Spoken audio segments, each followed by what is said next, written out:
آله وصحبه أجمعين. And I was unable to bring you to order. My students, I tend to start abusing. I pick out one or two of them and start making fun of them, but I didn't want to do that with you, a foreign country. So we will continue the study of Orientalism. Now, I told Mizan, I said, I think I'm not giving you your whatever equivalent metaphorical equivalent of money's worth, because this is all in my book. So I feel really bad. You can read this in the book, but I hope it benefits you, which is good. So this study of the Hadith tradition by scholars like Goldziher, Muir, Schacht does not go uncontested. It doesn't go uncontested in the Western Academy. It doesn't go uncontested by Muslim scholars writing in English or writing against some of these critics. And what you see is that there's, in the second half of the 20th century, you find a number of scholars, some of them of Middle Eastern origin, some of them Muslim, some of them Christians. People like Nabia Abbott. I've been told her original name was Nabiha Aboud. I don't know if this is accurate. The person who told me this is generally reliable, but sometimes is not. Like all of us, like myself included. So Nabia Abbott was originally, she's an Iraqi Christian, and she moved to the United States, and she eventually became a professor at the University of Chicago. And the University of Chicago Oriental Institute has a collection of early Arabic papyri, and also not just papyri, but paper copies of segments of the Musnad of Ahmad ibn Hanbal from the 800s of the Common Era. This is very important, by the way, and I'm going to be jumping ahead of myself. It's the second item here. I will shut up and follow my own instruction. Abbott, and I think I don't want to sort of assign intentions to her that she might not have had, but I get the sense from her work that she was standing up for a tradition that she felt was not being given its due credit. It was not being taken seriously enough. She wasn't Muslim. I don't think that she was defending Islam as a religion, but she was defending what she felt was a tradition that had not been studied with a seriousness that it deserved, with the seriousness it deserved. But important, so looking at these papyrus fragments, which came from the late 700s of the Common Era, mid to late 700s. So we're talking around the time of Malik and his students. She came to a few conclusions. And I'll just give you some of the explanation she offers for what Goldziher and Schacht and Ewing-Bull had found.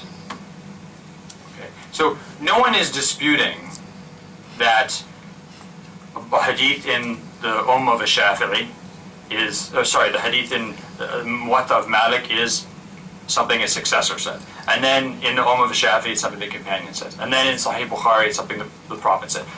No one is disputing that fact. I'm not trying to say that's the only evidence out there. But how do we explain this? One of the things that Ewing-Bull talks about is that, you look in Musnad of Ahmad ibn Hanbal, or you look at, the number of hadiths attributed to the companion Ibn Abbas, 1,600 hadiths maybe, 1,600 hadiths. And yet you find reports that Ibn Abbas only transmitted 9 hadiths, sometimes. Ibn Abbas was either 9 or 14 years old when the Prophet died. How could he hear all these hadiths? You hear this often with Abu Hurairah. This is, by the way, the worst argument I've ever heard in my life. Anytime everyone gives you this argument, I don't care what you think about hadith, if you believe them or not, but this argument is idiotic. The argument that Abu Hurairah only knew the Prophet for 3 years, so how did he hear, these over 5,000 hadiths? Because he didn't hear them all from the Prophet, obviously, duh. He doesn't say I heard the Prophet say. It's very rarely do you see Abu Hurairah quoting the Prophet directly. He's hearing it from other companions. And he doesn't quote them because, like normal human beings, we don't go around quoting, for example, I don't go around telling you who told me, who they heard from, who heard from Martin Luther King. I just quote Martin Luther King because that's what normal people do. They don't give their chains of transmission for stuff that's just in their daily life. It's only later on when Muslims become obsessed with isnads and trains of transmission that they start doing that. It's completely normal. So this is I kind of got off topic, but this is important. When you see these, how do you explain the fact that someone says Ibn Abbas only transmits, a small number of hadiths, but then there's thousands of narrations of this hadith that are attributed to him? One of the things that Abbott says is that this is a very important point. Early scholars, and actually Muslim scholars till this day, use the word hadith to indicate two different things. And this is an example. People love to say how Arabic is this perfect language that can communicate. Actually, sometimes Arabic is not the best language, or at least the way it's used is not the best way. And sometimes English can be more useful, because there's a difference between traditions and what I say called traditions and narrations, between hadith and riwayah. Hadith and riwayah.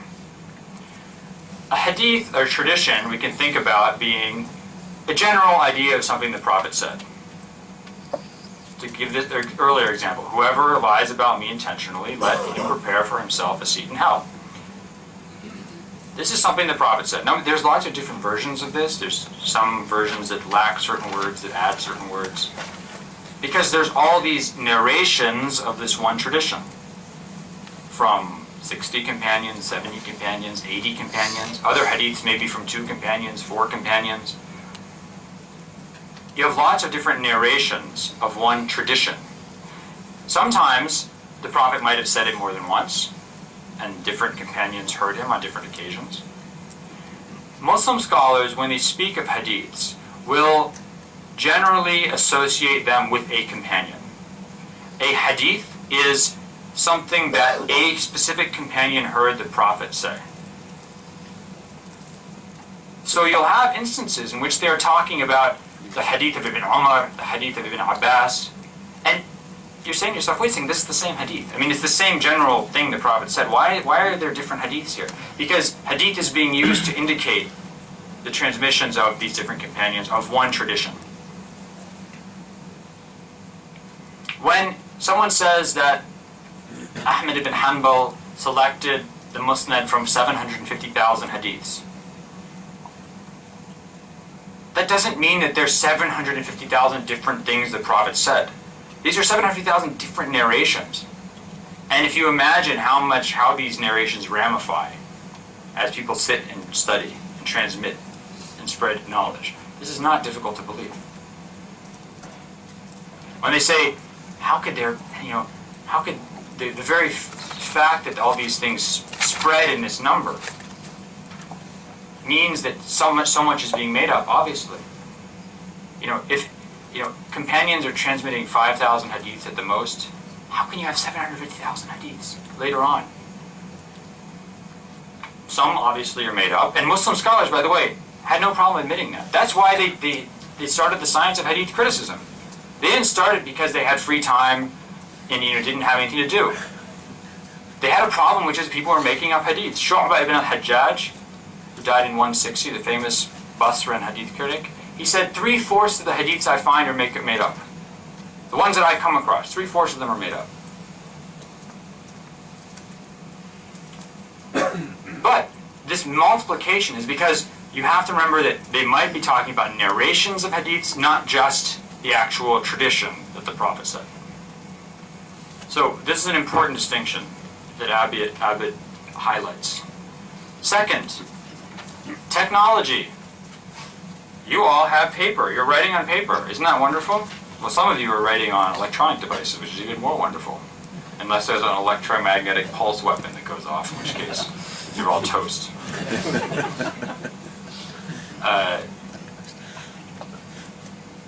Technology is important. Before this wonderful product of wood pulp that's mashed and pressed, and then you get this great thing called paper. Before Muslims had that in the late 700s, late 790, 780, it starts coming in from Central Asia to places like Baghdad. What are they writing on? Papyrus. Papyrus is very expensive. You take this reed from the Nile River and a few other places, and you cut it into little sheets, and you paste them together. It's kind of sticky, and you put some solution on it to stick it together. You get a sheet that's big, yay wide maybe, and as long as the reed is, and you paste these together, and you get a long scroll, and that's how basically that's how you write books until around 200, 300 of the Common Era. Book is actually a scroll. The idea of a book that opens like this, a codex, this really starts appearing in around 200 to 300 of the Common Era. But still papyrus, or vellum, what's called parchment, treated animal skin. Also, papyrus is expensive, vellum is expensive, parchment is expensive. How many rabbits can I kill? How many goats can I kill? And sheep can I kill? And segments of sheepskin can I get to write a book? This is expensive stuff, people. You can't write a lot. That's why, the Zuhri, Muhammad ibn Shihab al-Zuhri, who died 124, 742 of the Common Era, very important transmitter from Medina and Syria. His whole library could fit into one saddlebag. He'd carry it in his, this is the reports.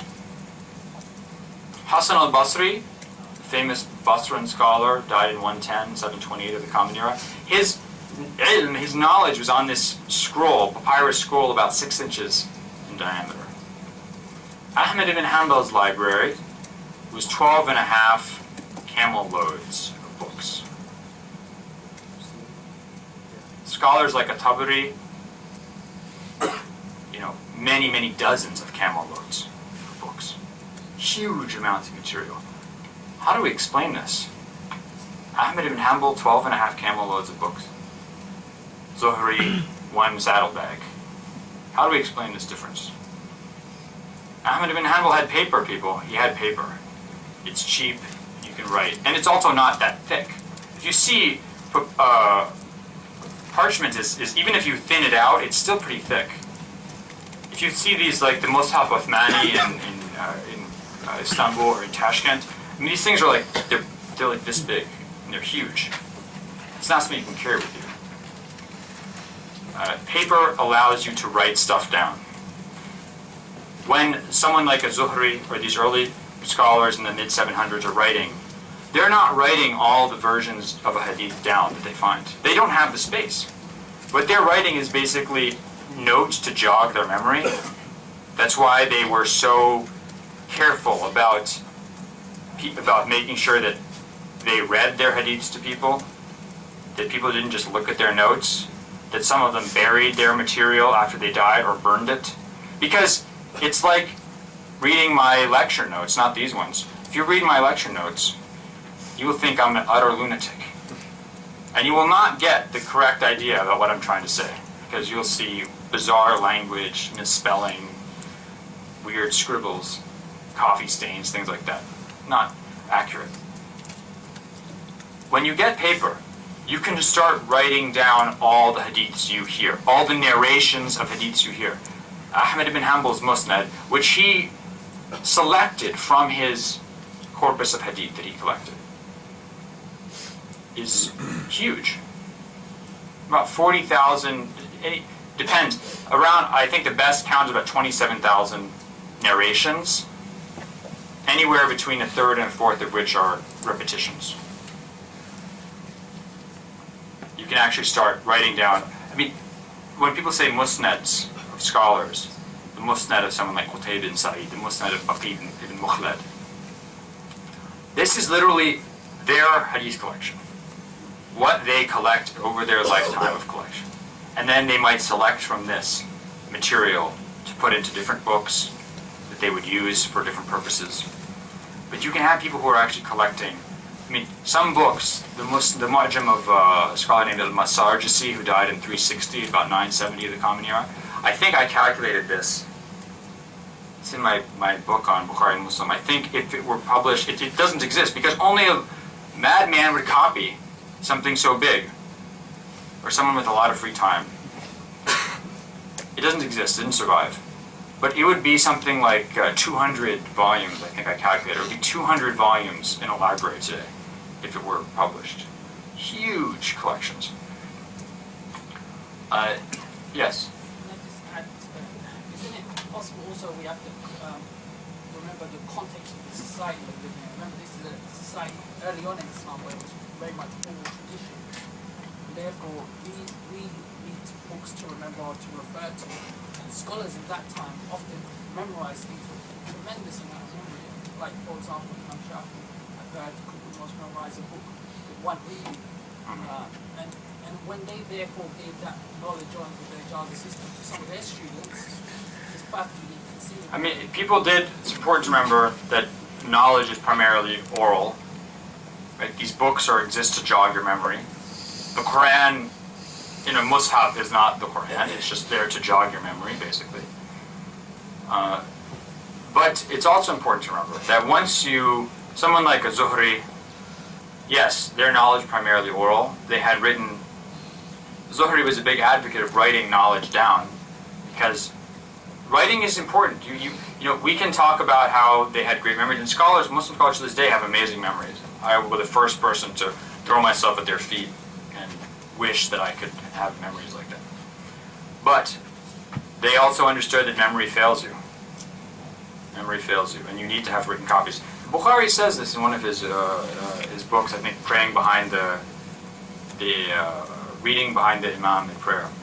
He favors written, if someone has written material, he favors this over someone who doesn't have written material. So you can check that. It's very important. So Ahmed ibn Hanbal, you can't memorize the Musnad. I would be surprised if someone memorized the Musnad word for word. This would surprise me. You can't do that, you have to write it down. And if you do it, you certainly are not going to be able to be reliable. Because how could someone possibly know you're being accurate? Okay. My last question. So another important distinction, point made by Abbott, is that and this is something that I've ended up studying a lot. Muslim scholars treated different subjects of hadith differently. They were, and they say this very clearly, you have this attributed to Ahmed ibn Hanbal, Abdurrahman ibn Mahdi, his teacher, to other figures from his generation, from the late 700s to the early 800s. If a hadith comes to me dealing with halal and haram, dealing with ahkam, dealing with fara'id, inheritance, dealing with salah, prayer, we are strict about the isnads. If someone brings me a hadith about the virtues of actions, this and such an action will get you such and such a reward in paradise, about adab, manners, about preaching, things that will make people, soften their hearts, then we're not strict about the isnad. They said this very explicitly. That example I gave earlier about a hadith that says, be good to your mother. Why are you going to sit and spend your time criticizing this to see if the Prophet really said this? Because you know you have to be good to your mother already. If you find a hadith that says you have to divide up your inheritance in this specific way, you better treat that critically because this is going to affect people's lives. It's going to affect the law. So we need to be sensitive to what the subject is that they're looking at. You can't, let's say, look at how a Muslim scholar is dealing with. Ahmed ibn Hanbal has a kitab al-Zuhd, book of asceticism. This book is so much material in it. It's very odd. Stuff about Moses and Jesus and all sorts of sources. It's like Ahmed ibn Hanbal. He must really have been he really didn't understand how to be critical. Because it is not a serious issue for him. This is not an issue that needs to be treated with the rigor of law, hadiths about law. And much of these, especially if it's not coming from the Prophet, if it's coming from earlier prophets like Moses and Jesus, if it's coming from companions, they just didn't spend that much time criticizing it. Because it wasn't, it's there to benefit you.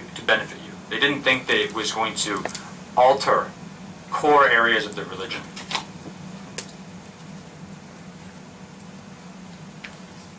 Other scholars. Andrew mentioned Professor Avami. You know, I'm going to reveal my biases. Actually, I would say I'm going to reveal maybe the latent racism that is part of life in the West, and the way that people think about Muslim scholars. When his book on Schacht, his criticism of Schacht, I saw this book and I did not read it.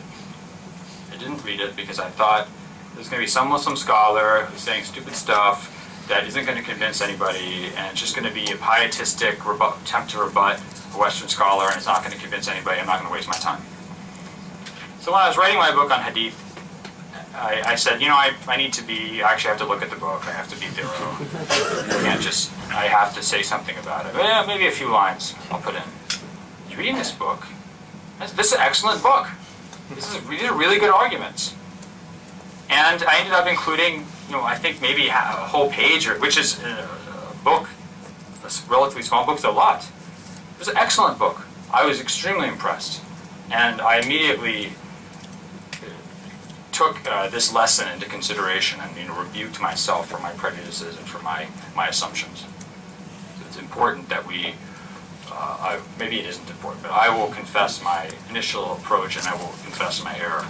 And if Professor Azami ever sees this lecture, he can take this as my praise for his book. He makes a number of important corrections to Schacht's work. One of them is, and this is an excellent point, he doesn't say it in as many words, but it's certainly in the book, which is this Hadith tradition is vast. Hadith tradition is vast. Just the 6 books, you're talking about this much book. You add Musnad Ahmad ibn Hanbal, you're talking this much book. You add a few other books, you're talking about the whole wall lined with books. You add just the printed Hadith books of the Sunni tradition, this whole wall easily. Then the whole other wall, then the whole other wall, then the whole room fills up. This is a massive amount of material. All these judgments, all these criticisms, are by definition based on a small sampling of that material. So, whatever we say about this material, however we look at it, I could come into the room and I could say, I'm going to assume that these things attributed to the Prophet are authentic until proven otherwise. That's one approach. I could come in and say, this is all made up. Maybe there's some accurate stuff in there, but the assumption is this is all made up. Or I could say, I honestly have no idea. I just have no position. The position of the Orientalist tradition really had been, with Schacht and Yoinville, had been, this is all made up. But based on what? Based on a small amount of information that had been studied. A tiny, tiny fragment. Is that really an accurate way to judge? I mean, this is a very good question. Is that really an accurate way to judge things? You might look at a few traditions and decide that they're made up. But what if they're the exception, not the rule? As I said before, the Prophet existed. We know that. And assuming that he was like other prophets, that he said things, and that people cared about what he said, it's not inconceivable that somebody wrote this down or transmitted it. It's not inconceivable that he said something over the 23 years of his life. So, and it's also, if people really cared about his words and deeds, it's not inconceivable that there is quite a bit of material that was recorded from him, transmitted from him. And why should we doubt that there's several books full of material that the Prophet said somewhere? I mean, why should we doubt that? not everything that's attributed to him should simply be dismissed as automatically made up. Because something out there, he said something out there. The question is, how do I identify it?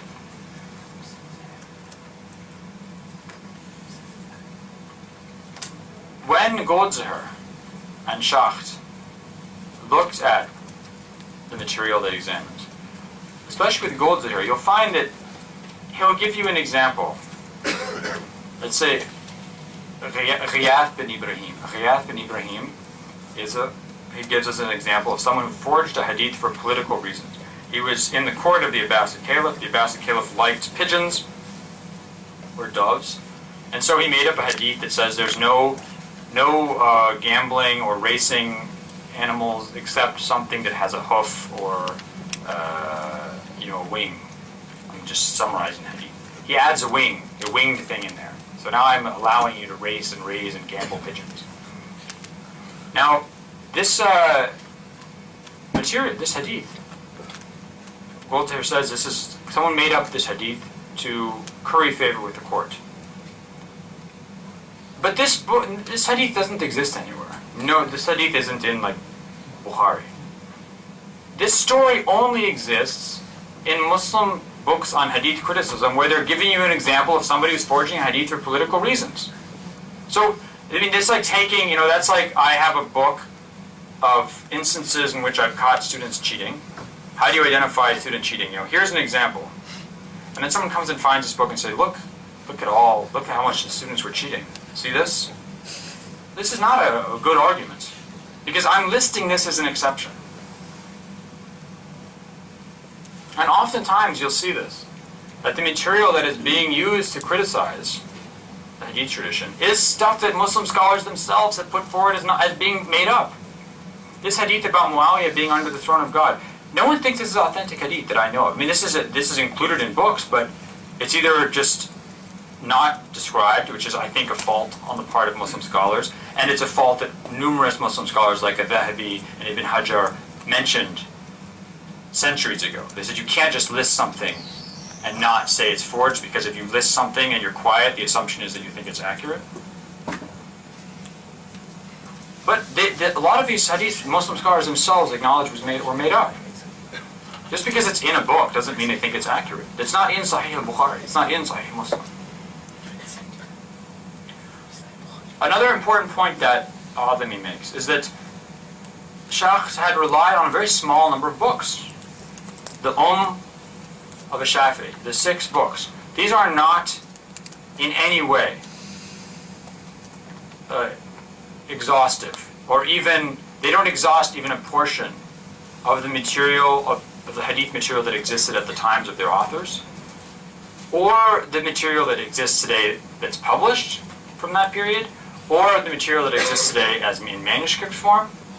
So if you're going to make arguments about from silence, e silentio, you're going to say that this hadith doesn't exist before Shafi'i, with Shafi'i is attributed to the Prophet, therefore Shafi'i, someone made it up in this time period. You better go and search everything. At least everything that's published. At the time of Schacht, much material was not published. A lot of books like the Musannaf of Abd al-Razzaq San'ani was not published. It's difficult to look at. Another important point he makes is that there's all sorts of reasons why someone might not transmit or have access to a hadith. The regional issue we discussed earlier, different companions went to different cities. Ibn Mas'ud went to Kufa. Amr ibn al-As went to Egypt. Ibn Abbas stayed in Mecca. Other scholars went to Medina. Other people went to Yemen. Yes? Is it true that Schacht also used, the sampling he used was incorrect, in that he used books of fiqh and polemical works of one madhab against another, as opposed to books of hadith?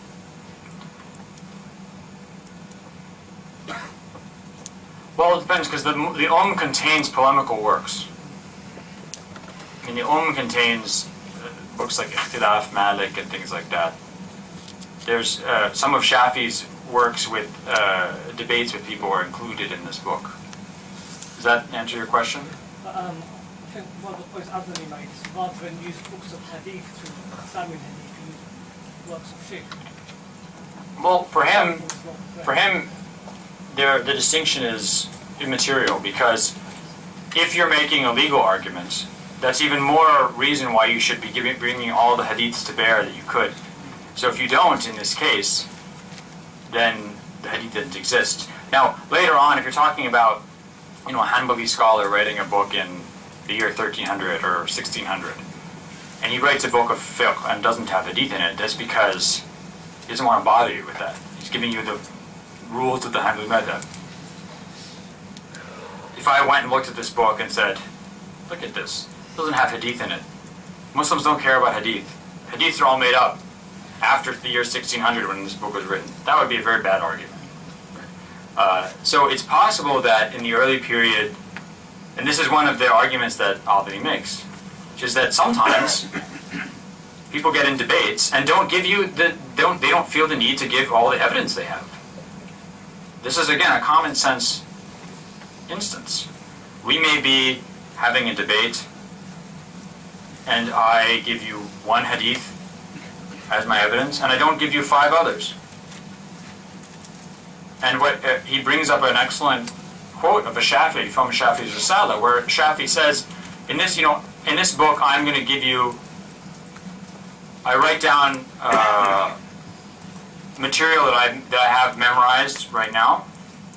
Some of my books I don't have now. I know I have this hadith in another book with a full isnad, but I only have memorized this broken isnad version, which I'm writing down for you. So this is, sometimes they're away from their books, or they lost a book. So there's all sorts of instances in which someone is not going to be including the best possible evidence or exhaust all the evidence at their disposal.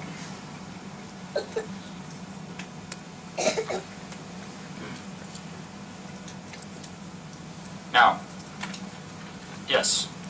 Just very quickly on the exception versus the rule. When you mentioned that Shu'bah said that 3/4 of the hadith that I come across are forged or not true, how does that reconcile with what Mr. Al-Albani was saying about it being the exception rather than the rule? I'm not trying to say that forgery was the exception. Yeah. Remember, when you're talking about forgery, this is a society-wide issue. So the stuff that's forged completely doesn't even make it into, let's say, the Musnad of Ahmad ibn Hanbal. To be in the Musnad of Ahmad ibn Hanbal, you have to have an isnad. That was the first step in criticizing material. Imagine someone like Shu'bah sitting in Basra, and someone comes up to him and says, I heard the Prophet said that, the best women are women from Basra. Shu'bah says, who told you this? It's like, the Prophet said it, I heard. Okay, it's a waste of my time. Leave me alone. It's utter nonsense. You don't even know where this material comes from. That doesn't even get into the discussion. That's the stuff he's talking about. 3/4 of the material.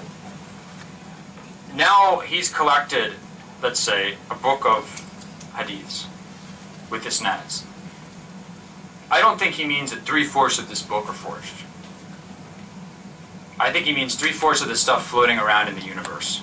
But the Orientalists will use that kind of statement of Shu'bah ibn al-Hajjaj saying, look, 3/4 of the stuff that Yeah. I wrote, and say, oh, well, there you are. Exactly. So if it's not put in context, it's easy to overestimate or overinterpret what that means.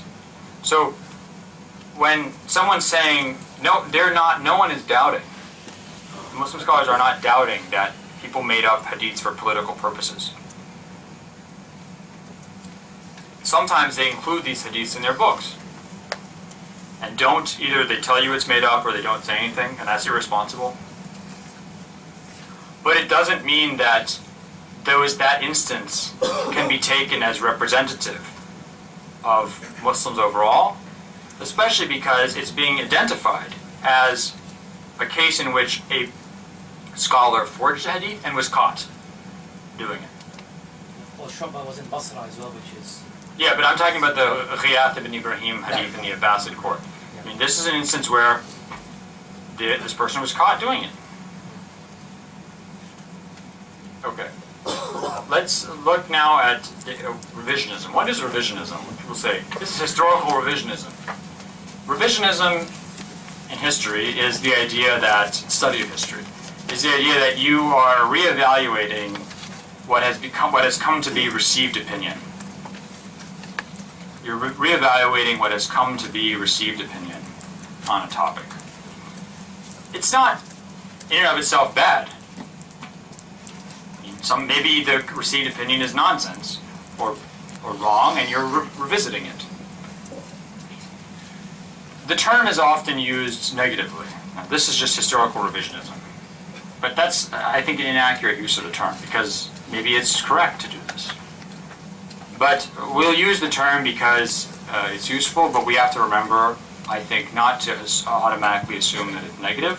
What we're simply talking about is a movement amongst certain scholars to challenge the received opinion amongst Orientalists or amongst Western scholars of Islam about the origins of the religion. So, what this was a call for is its most well-known proponents are scholars like Patricia Crone, Michael Cook, Princeton, who's revised some of his ideas on this issue. People like Martin Hines. Yes? Hasn't Cook retracted from his position? Yeah, he doesn't. His position on the Hagarism, he doesn't. As far as I know, I've not heard him say this, but I've heard his students say that he doesn't subscribe to the position he held in the Hagarism book. That it was more like an experiment, thought experiment. There's a recent study on one of the Quranic palimpsest manuscripts, which asserts that Cook has even now gone further to assert that the Hadith tradition is plausible, historically plausible. I don't know about the. I mean, I've read the article, the Sana Find article by Bahnam Sadiqi. That's the one. Yes, that's the one. Yeah, I'd have to. I don't remember that detail from the article, but the article's very good. What is the argument? The argument is, if you're going to apply the historical critical method, apply it all the way. Because what you'd seen with people like Muir or Goldziher, Shah, is they are critical of individual hadiths or a genre of hadiths, but they don't question the framework in which this drama is playing out. If the idea, and this goes back to the historical critical method, one of the principles is principle of dissimilarity. You don't take someone's history from that person. You don't take Islamic history from Muslims, because Muslims are biased. Muslims are going to create a history that shows the religion as they want it to be. When do you accept things? When it makes them look bad. Because why would they write it? It must be true. But the whole framework, we don't have, there's not a Christian monk sitting in Medina at the time of the Prophet who's writing his memoirs about this really interesting time, and there's this guy Muhammad, he's come, and he's got this religion, and today he said this and that. We don't have this. Everything we know about the Prophet, in terms of details, specifics, is from Muslims. Why should we believe anything they say? If the earliest books of Sirah and Hadith were written in the early years of the 2nd century, 110, 100 Hijri, so 730, 740. If our earliest surviving books come from the late 700s, then this is over a century and a half, in which people could have completely made up the whole history of Islam. So if we're gonna follow the rules of the historical critical method, we're gonna take material from people who aren't biased. Let's do that.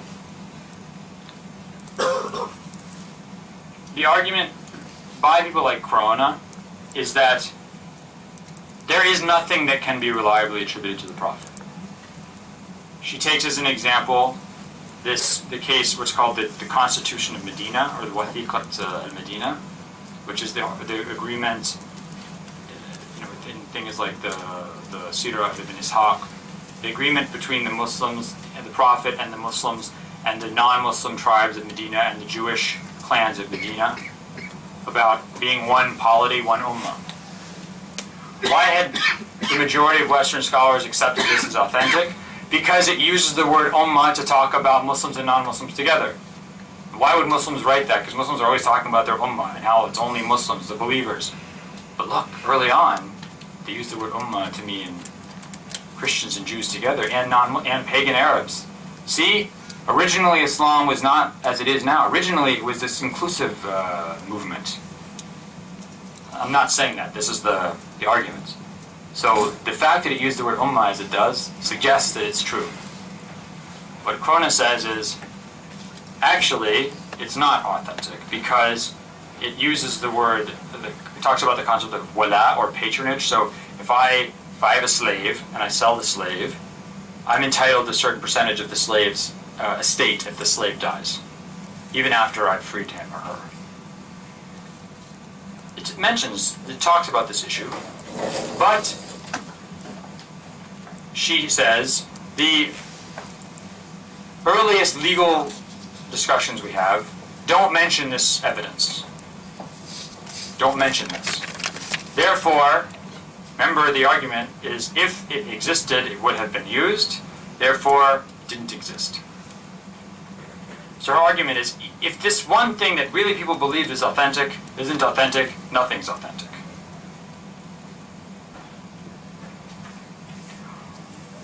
Cook even goes so far as to say that if we use the common link method, we see that even this isn't accurate. Because let's say you have a certain hadith about a theological idea, and because you believe that orthodoxy is manufactured, you believe that complex theology comes along later, that early on a religion its theology isn't fully formed,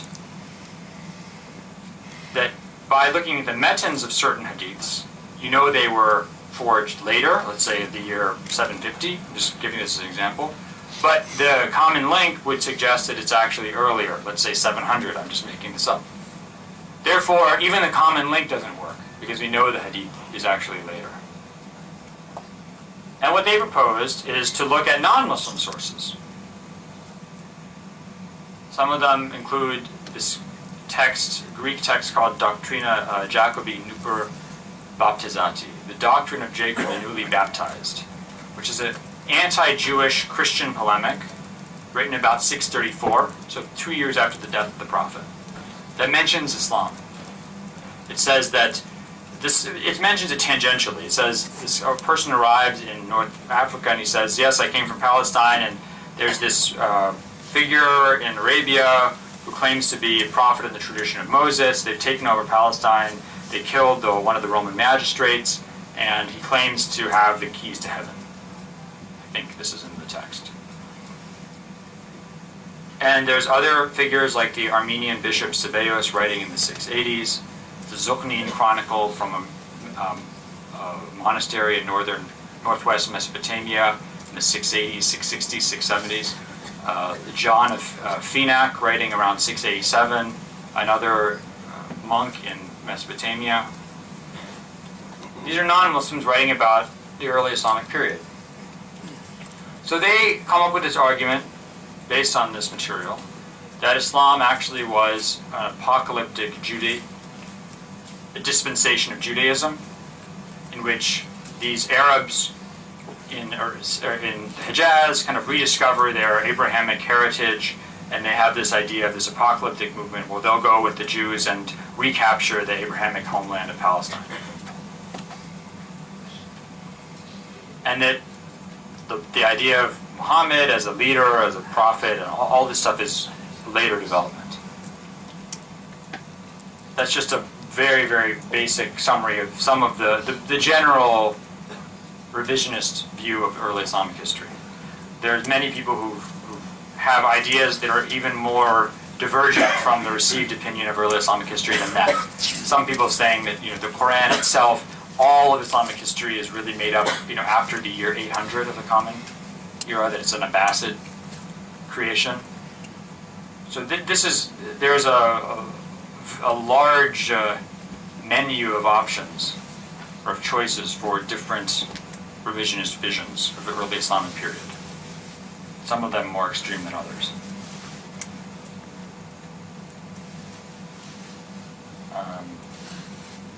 Apparently I thought I was going to talk about more, but because I'm going to, the next lecture I will deal with rebuttals of this. How much more time do we have in this session? At least half an hour. How did I think? I must have thought that I was going to take longer to talk about this. Let me just look at what I had to say.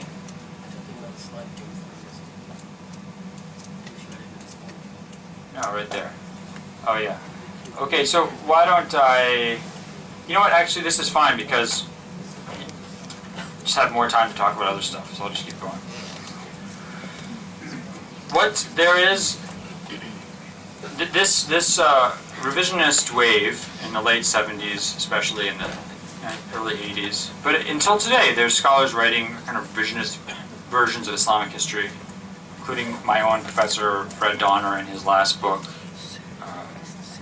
about the Muhammad and the Believers, including things like this, apparently this movie that was made, this documentary, which I haven't seen again, but from what I've read seems to be fairly revisionist, including scholars like this anonymous or pseudonymous Luxemburg and his writings about the Quran.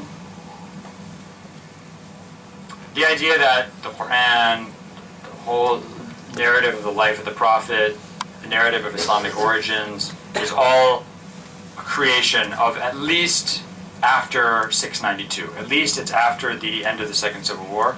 This is the sort of earliest at which time Islam as a religion is created. And before that it was something else. This is maybe a general summary of the revisionist arguments. Now, some scholars have criticized this. Western scholars, non-Muslim scholars, and some of their arguments, actually one of their main critics is Fred Donner, who himself has a slightly revisionist version, but he's also very critical of people like Krona. And one of the arguments is who runs this conspiracy? I mean, you have basically a Muslim community that after 660 is racked by civil war. Several civil wars. Between 660 and 750 is the number of conflicts, internecine conflicts, is very large. Defies listing right now. It's spread from West Africa to Sindh, from Central Asia to Yemen, in a time period in which communication, any kind of central state control is very difficult. How can you possibly have a conspiracy that creates the person of Muhammad? I mean, you have evidence in hadith collections, in history books. You have evidence of people promoting pro-Shiite agenda, pro-Sunni agenda, pro-Kharijite agenda, pro-Umayyad agenda, pro-Abbasid agenda, pro-Kufan agenda, pro-Basran agenda, pro-Persian agenda, pro-Arab agenda. All this material is evident. Yet they all agree that there was this Prophet Muhammad, that he lived at a certain time, that he was very important, that his precedent is authoritative in some way or the other. So they're able to, they can't agree on anything. They're fighting with each other, literally. But somehow they all agree to have this conspiracy where they invent the story of the Prophet and the Quran and things like that. And by the way, the Quran doesn't have any evidence of this. There's no, Ali isn't mentioned in the Quran. Abu Bakr is not mentioned in the Quran by name. The Umayyads aren't mentioned in the Quran. The Abbasids aren't mentioned in the Quran. The Basrans aren't mentioned in the Quran. The Kufans aren't mentioned in the Quran. So somehow this document is preserved without, they come together and they decide, we're going to make something up that doesn't have any evidence of being scarred by our conflicts. They get together in a big conference, and although they can't agree on anything, they agree to do this project. This is not utter nonsense. It's impossible. I think. I mean, I think it's plainly impossible. In fact, the whole argument of people like Fred Donner for the fact that the Quran is a very early document, it comes from before 692 in his opinion, is that it doesn't bear any of the evidence of these civil wars. The Hadith collections do. Hadith collections, if you look at them, there's plenty of evidence that you would say, this was made up during the civil wars to support one side or the other. The Quran doesn't have that.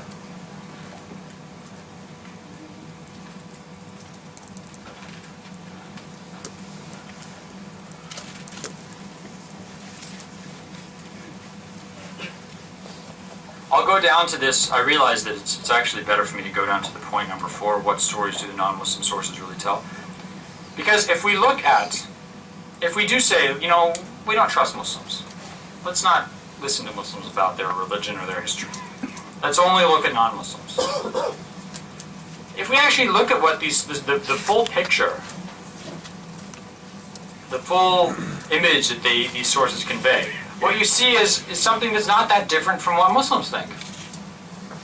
And if I recommend a book by, I think he's a wonderful historian, Robert Hoyland, British, but I don't know where he works now, if he's in the UK or in Oxford. I always wanted to meet him. It's a very, oh really? Oh, he's coming to the US to Georgetown to give a lecture. I'm very excited. I've really enjoyed his books over the years. In his book, Islam as Others, I think Seeing Islam as Others Saw It, or Seeing Islam as Others See It, I can't remember the exact title. But he's a discussion at the end, which is excellent. He says, let's actually look at just taken together, what do these sources say? If you look at John of Phoenix and the Zuqnin Chronicle and Sebeos and Doctrina Jacobi, you get this composite image that there was a person named Muhammad, that he was the Mahdaya, he was the guide, the Syriac word for the guide of the Muslims, that he preached the religion of Abraham, that he taught the Arabs about the one God, he forbade lying and eating carrion, that the Muslims took the sunnah of their prophet really seriously, the law of their prophet really seriously, and punished people who didn't obey it, that they built mosques, houses of worship that tried to face Mecca, that they saw themselves as in the tradition of Moses, that this was all happening in the 630s. This is all, this is not that, you don't get the details. You don't get, the prophet said this and the prophet said that, the details of hadith. But the general narrative seems to be confirmed. And there's nothing there that is unusual for a Muslim. And if there are things in these non-Muslim writings that differ with what Muslims say, or that seem to be denigrating, well, that's not surprising. Because one, some of these figures don't have a lot of information about Muslims. Two, they don't like Muslims. They are writing about the group that has taken over their lands and is a scourge of God, bringing a heretical religion. It's interesting, they don't complain. They talk about Muawiyah's rule as being a time of justice and prosperity. They say the Muslims, they don't really care about your religion as long as you pay your taxes. They don't really care what religion you follow. Interestingly, one of their criticisms, I think it's the John of Phoenix says this, one of his criticisms is that the Muslims don't persecute Jews enough. Said about this.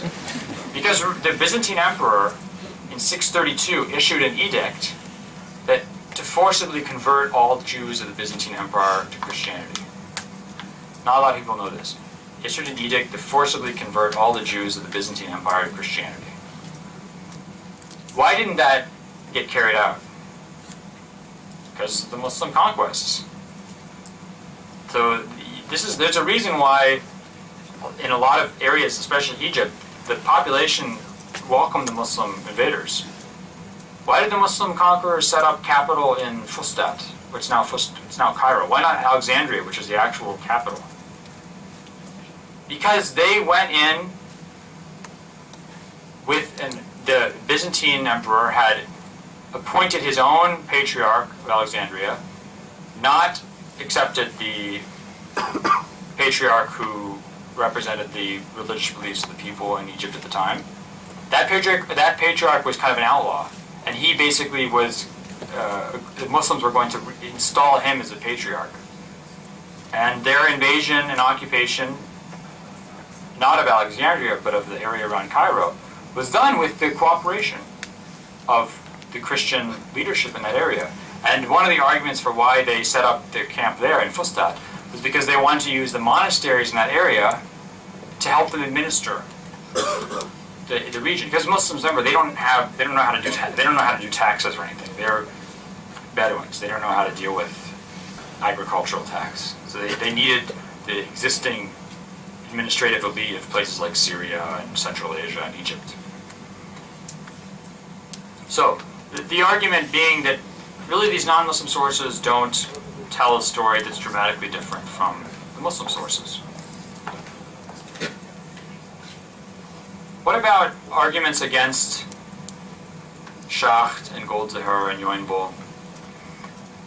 We already mentioned the defenses put up by people like Adami, but other scholars built on that. Harold Motzki, for example, a German scholar who's now retired, he's not Muslim. He says very clearly, I'm not interested in defending hadiths. I'm not trying to defend the Islamic tradition against critics. But what I'm trying to do is to actually take evidence seriously and not just judge it without real scholarly investigation. We may conclude that a certain hadith is made up, or that a certain set of hadiths are forged. But we shouldn't conclude this without analyzing the evidence closely. And he introduces a method of analysis that he calls isnad cum metin analysis, isnad and metin analysis, which is based on a few assumptions. That the isnads that Muslims include in their books in some way represent real transmissions that occurred, in some way. That the contents of hadiths usually tend to be consistent along the lines of these transmissions. That a certain transmission will include certain detail in the metin, another one will include another detail. And he comes to these conclusions based on his own experience in reading. These are important assumptions of his analysis. And what he does is, if you take into consideration the actual breadth of the Islamic tradition, so instead of just using the 6 books, so Yoinbol basically used a book called Tuhfat al-Ashraf by Jamal ad-Din al-Mizzi, who died 742-1341, a colleague of al-Dhahabi and Ibn Taymiyyah in Damascus. It's essentially a map of the isnads in the 6 books and a few other small collections. And he uses this to construct the isnad trees. He analyzes. And he might add a few other books like the Musnad of Ahmad ibn Hanbal. But this is a tiny fragment of all the material, even from that early period. The Musannaf of Abd al-Razzaq as-San'ani, the Musannaf of Abu Bakr ibn Abi Shayba, the Jami' ibn Wahb, the collections of Tabarani, the collections of Ibn Abi Dunya. Tremendous material. And what Motzki does is he actually goes and looks at all this material. He puts in the effort that Muslim scholars put in, at least to follow what they did. And I wrote a review of Yoinbol's book, and I feel bad because he's now dead, passed away. I don't want to speak ill of the dead. But I will say that what I said in the review is he complains about how, why did they think so atomistically about hadith? Why didn't they realize that if they put all these isnad trees together, they'll figure out that this material was forged? Well, where did you get these isnad trees? From their book. I mean, you used a book that is documenting these isnad trees. You're saying they're thinking atomistically and not holistically. But that's like saying, I mentioned this in the review, that's like saying that, you know, a society is unordered and disorganized by using their own phone book to say that. This is a list of everybody who lives in a country, alphabetically with address and phone number. How can you say that they're not? I mean, this is, you're contradicting yourself. The very basis of your argument contradicts your argument. And, you know, why didn't they come to your conclusion that this stuff is made up? Because they don't have your assumptions, that it's all made up. They don't believe that just because there's not something before a common link that it was made up. Because these come from assumptions that are specific to one culture, one civilization, one historical approach.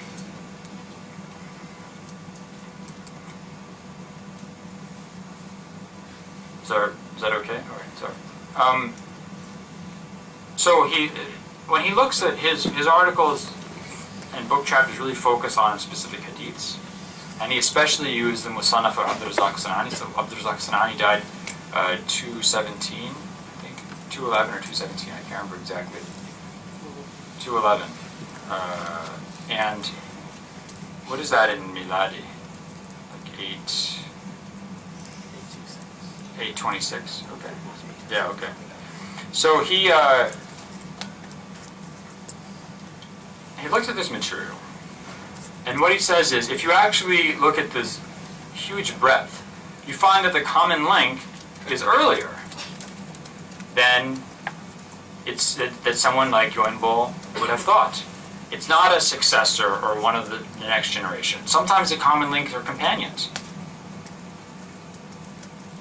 So you're pushing back a hadith to the late 600s, the time of people who knew the Prophet. And if the argument is that if there's a common link, then the hadith really existed at that time, what you're saying is it existed at the time of the companions of the Prophet, which is not that different than it's not a far stretch of the imagination to say that it comes from the Prophet. I mean, you're basically getting back into the era of what Muslims would say. Now, he doesn't say this for all hadiths. He looks at specific ones. But what he says is, look, this material, some of it really seems to go back to the late 600s of the Common Era. Another thing he does is he looks at the transmissions of specific sources in Abdurrazzaq Sanani's Musannaf. He looks at Ibn Jurayj, who died in 150. He looks at Ma'mar bin Rashid, who died in 153 of the Common Era. He looks at the transmissions of al-Zuhri. And what he sees is that there seems to be real consistency in what Ibn Jurayj transmits, in what Ma'mar bin Rashid transmits. And that they will sometimes transmit material that they don't agree with, that contradicts their opinions on law. So if they're making this stuff up, why are they making stuff up that contradicts them? There's no reason for that. That they'll sometimes transmit things and say, I don't know what this means. It makes no sense to me. I don't know what this word means. I don't know what this movie means. Why would they make stuff up and then say, I don't know what it means? What he concludes is that people like Ibn Jurayj, Ma'mar bin Rashid, so we're talking about, the generation, 2 generations from the companions, that they seem to be reliably transmitting material, which gets you back to their sources in the early 100s Hijri, so the early 700s or late 600s. And this is, again, you're getting to the time of the companions. Not so different than what a Muslim would say. Now, a Muslim might say that this comes from the Prophet, but you're really pushing back the date of when this material can be established as existing historically from the early 700s to the late 600s, the time of the companions. Sorry, but I have a question for you. Yes. By the way, I went to Chicago the year you left. Oh, you went to Chicago to the university? Yeah. Mohsen spoke about you to me a lot. Mohsen? Mohsen. Yeah, Mohsen from Nedwa. Mohsen, that's right. Anyway, I actually did meet Fred Donna, took some classes with him and stuff like But nevertheless, my question for you is that something that I'm working on myself as well. But I want to put it as a question to you, just to see how you think about it. Certainly, the principles that we carry influence the judgment calls that we make, right? So a capitalist judgment call will be very different from a communist judgment call. What principle, essentially, do you think the West has got right or wrong that's causing it to make the judgment calls that they're making in relation to the Hadith tradition? And I say this because I actually did point this out with Patricia in front of Fred Donner, and I made her apologize for this. Because she came and it was an interesting, although Islamic science is not, I'm more in philosophy. But I just want to say... Well, what was the, hey, I'm curious, what was the thing you got her to apologize for? It was a number of things. There was about 3 or 4 issues that me and Patricia sort of, she got so upset with me afterwards. She goes, how dare you do this to me in front of everyone? But nevertheless, and Fred Donner came up... But what was the, I'm curious, what was the point? No, I'll talk about that afterwards because that's very much related to the question that I've just posed to you. Okay, I mean the question is what principles do you think that... Dr. Brown, Yes. can we leave that question for Sheikh Akram? I think it'd be a good panel discussion and good answer. So if we can present that till later. Fine with me. Both of your views on it. Is that okay? So I'm sorry, you have to And repeat the question. the reason I asked this question... Were you here last time for the last session at the beginning? No, I just... Well, I talked a lot about where the origins of principles are, and what the origins of principles of historical critical method are, and which of them are right or wrong is another issue we can talk about later. But the principles come out of, I mean, they come out of a, to be very brief, they come out of a rediscovery of Greco-Roman tradition, which is cynical, historically cyclical. There's not this idea that principle of analogy societies are always functioning the same way. That is secular, in effect. Okay, it doesn't acknowledge it doesn't acknowledge. Let him answer the question and then we'll leave it until later on. No, I'm not answering the question. I'm asking another question. Well, you can only ask one question at a time. You want to know the principles, or do you not want to know the principles? Otherwise, I won't tell them because I already told them. Right? A secular vision. If you read Herodotus's histories, he died around 420 BC. He doesn't buy the interference of gods in reality. Sometimes he does, sometimes. But when he talks about the Trojan War, he doubts the whole premise of the Trojan War. People don't fight over women like this. No one's not going to go 10-year war because someone has some. Why didn't they return Helen? Who would fight a 10-year war? If some guy stole another man's wife, and just to give her back. This is nonsense. He says that Helen was never in Troy. So this is very interesting. That this idea that doubts the involvement of the gods, doubts this what he feels is irrational way people, because people don't remember people always behave the same way. Principle of analogy. It comes out of the humanist tradition of going back to early textual sources.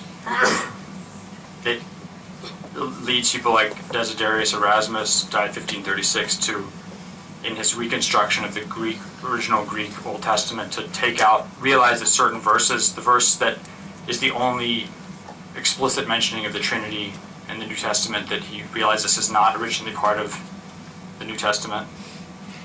That leads them to the Renaissance sentiment that the world is getting better, that they are living in an era where new knowledge is being discovered.